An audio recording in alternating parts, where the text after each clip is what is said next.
All right, we're getting into the topwater season and it's gonna last all summer long. This is gonna be a lot of fun. Topwaters are so exciting to fish, but there's so many different types out there and so many different ways to fish them, it can get really confusing. So I'm gonna break it into 6 main categories and tell you exactly how to fish them all, starting with poppers.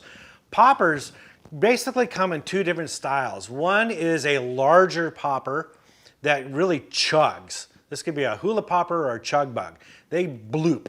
When you pop them, they go bloop, bloop, bloop, and they make this noise when they pop along the water. The second type is more of a spitting type of popper, and that'd be like a popar.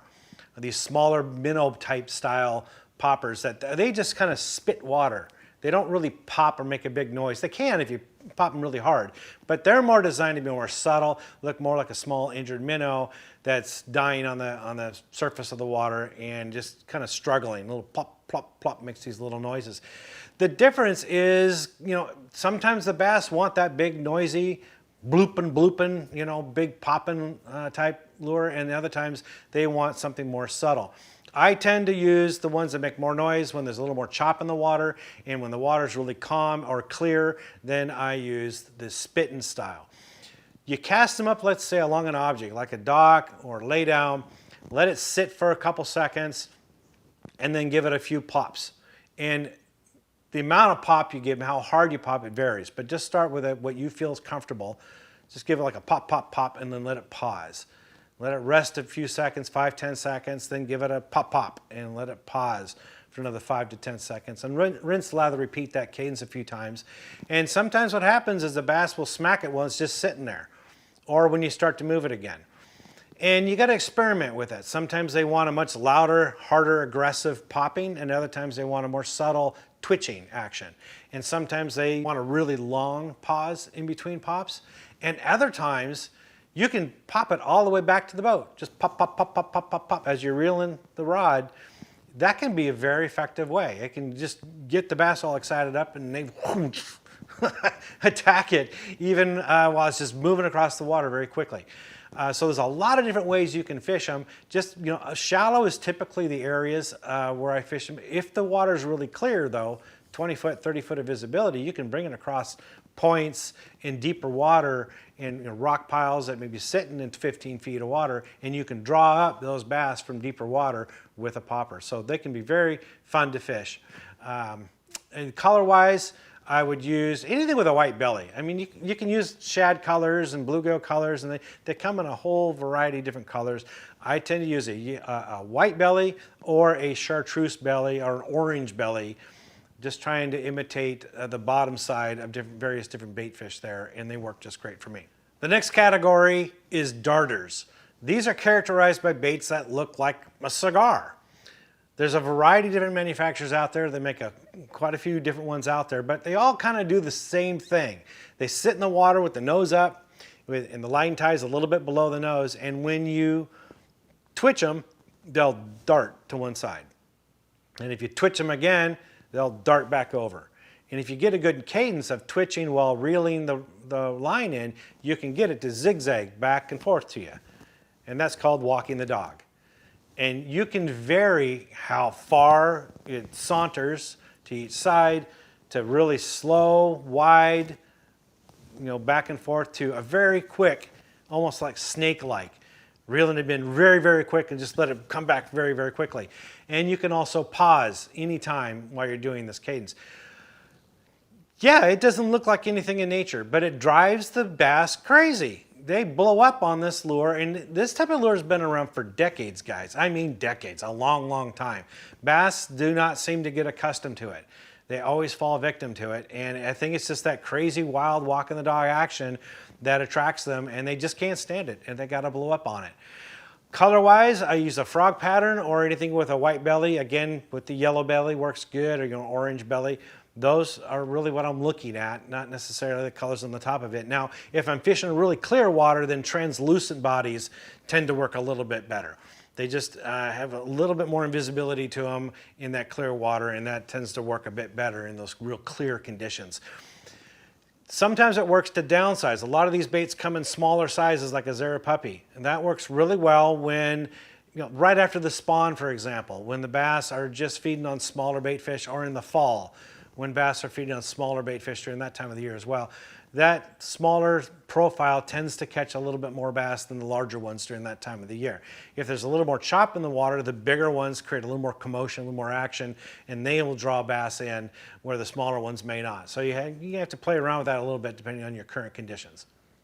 Prop baits is the next category, and these are fun. These again have been around since, seems like the beginning of time. I mean, at least since the 50s, if not before that. There's two different types. There's one that just have a propeller on the back, and the other that has a propeller on both the back and the front. Both of these type of lures sit on the surface, and they come in a whole variety of different shapes. You've got the thin-bodied kind, like the devil's horse, and then you've got the thicker body bait fish type style bait. There's so many different kinds that are out there that you really have to look at the forage and what's going on with the bass. Sometimes they want a really big lure. Keep in mind, bass will hit big lures. Don't shy away from them. So some of these bigger prop baits, they can work really well. The big thing with these is the difference in commotion that they make. The ones that only have a prop in the back make less commotion naturally than the ones that have props on the front and back. How you work them? Cast it alongside of a dock, cast it out there by riprap, or cast it over a point or a hump, anything where the bass might be hiding in, maybe a big flat with a submerged weeds. You can draw the bass up out of the weeds this way. Cast it out there, let it sit for a little bit, and then you can give little slight twitches and jerks, little pops to make that water spit and make a little bit of commotion in the water, then let it sit. And you can imitate a struggling bait fish on the surface of the water. And that's very appealing. Bass are predatory in nature, and they will attack anything that's struggling. So you're trying to imitate that struggling bait fish. So give it quick little twitches, pops. It's almost like working a popper, those popper style baits that I talked about earlier. Here you can give it a harder pop and give it a lot more action, a lot more noise, and draw them for further distances, or just give it slight little twitches and barely move that prop just to make it almost look like a tail fin that's barely moving, and you can attract them that way. Another way to do it though is cast it out and just reel it in.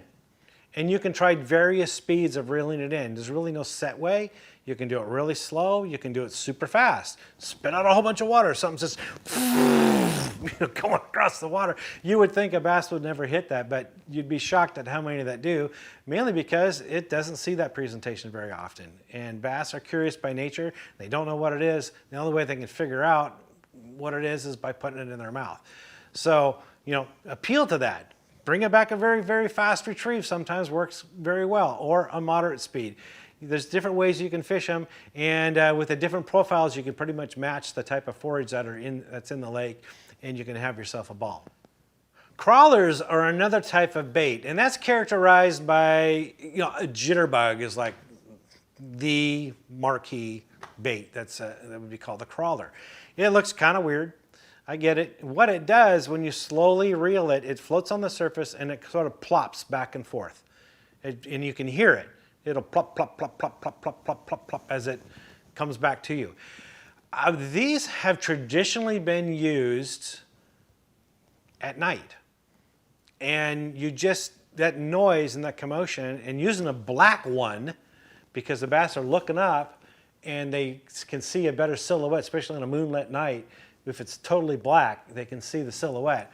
And you just slowly cast it and reel along docks and other types of cover, and the bass will come out and annihilate it. But they're not limited to just nighttime. As you can see, there's a variety of different baits out here, and some of these are from Japan. They got some awkward, weird looking, appendages, but they all kind of do the same. They kind of splash and gurgle as you retrieve them, and they look like something could even be a bird. Struggling in the water, and they make a bit of commotion. And even in the daytime, particularly in really clear water, the bass will come up and smash it. Or you bring it across weeds where the bass are buried in the weeds, the water's a little bit dingy, that noise will draw them out and they'll come up and hit it, even in the middle of the day. So don't relegate these to just nighttime fishing. They work throughout the day too. Hollow body lures is another category of topwater baits. I'm talking frogs and rats primarily. These are designed, they float on the surface, of course. The hooks, They're hugging the body of the bait, which makes them really weedless. That makes them great for throwing over matted vegetation. It also works in more scattered vegetation like lily pads or in reeds, where any other kind of lure might get hung up in there. And because they're collapsible, once the bass hits it, the body collapses, exposing the hook, and that's how you hook them. Typically, you throw it over matted vegetation, and just a steady retrieve over the top of it works it across that top and bring it to an opening. And when you get it to an opening, give it a pause. A lot of times the bass will track this thing going across the surface, across the canopy, and when it gets to an opening, boom, that's when they attack. So you want to look at those openings in this matted vegetation, cast over it, and bring the lure to it and stop it in those openings. Sometimes if the canopy is thin enough, the bass will blast up right through it. And that'll startle you. It's exhilarating, it's scary. And what can happen is a lot of times when that bass blows up on it, your tendency is to set the hook real quick. Don't do that, because a lot of times, especially with the canopy, the bass will blow up on it several times before they finally actually get it. And if you set the hook on that first blow up, you're going to pull the bait away from them, and then they don't get a chance at hitting it again. So make sure you wait until you feel that weight of the bass pulling back on the line. That's when you set the hook. Buzzbaits are another category of topwater baits, and they can split into two subcategories. One of them is the inline buzzer, and it's the blade that's in front of something. Now this might be a frog, might be some other kind of, maybe a skirt, something behind it that has more attraction, more appeal. Typically I like to use something that's a little more buoyant to help it stay on the surface, but it buzzes across the surface, and sometimes these have frog legs and they kick and they make a lot more commotion. These work great over the tops of submerged vegetation, alongside docks, over points, humps, any kind of brush piles, over the tops of anything where bass can be hanging out in. It draws them out, has a good drawing power. And again, you can fish these at any kind of speed. Slower speed generally is better while keeping it on the surface, but a real fast retrieve too can elicit a strike. The problem with these is that the hook's exposed and it can get tangled in stuff pretty easily. So throw it across matted vegetation or in between lily pads or into reeds, you're going to get hung up a lot and get frustrated. Enter the other kind of buzzbait, which is more of a, it's this style of buzzbait here. What you can see here is the bait is below the surface while the actual blades are on the surface. So, and the wire itself acts kind of as a weed guard. So these are a little bit more weedless. So you can throw it in a little bit more areas and not worry about getting hung up. You can fish these around the same sort of areas, and again, you can have a skirt on it, or you can have like a frog type trailer on it, some kind of plastic body on it to give it more appeal and a little more buoyancy. The key with these is fishing them as slow as you can. Most of the time, that is the best retrieve. So usually ones that have a bigger blade tend to be able to stay on the surface at a slower speed and create quite a bit of commotion. I like the Mega Strike Cavatron for that reason. It really, you can crank that thing real slow and keep it on the surface. And just plodding it along, that's all you need to do, a steady retrieve. Sometimes give it a little pop with the rod to splash a little bit, give it a little bit of sudden movement. Sometimes that elicits a strike or calls bass in from far distances by doing that, but typically cast it out, bring it along your docks, along this other cover I've been talking about, and boom, it works very, very well. Topwaters in general, all of these can work throughout the course of the day. A lot of people think they're only good in the morning and in the evening, but I've seen them work in the middle of the afternoon on a bright sunny day. So it just depends. If the bass are up in that cover, if you can get it by that cover, they'll come out and whack it.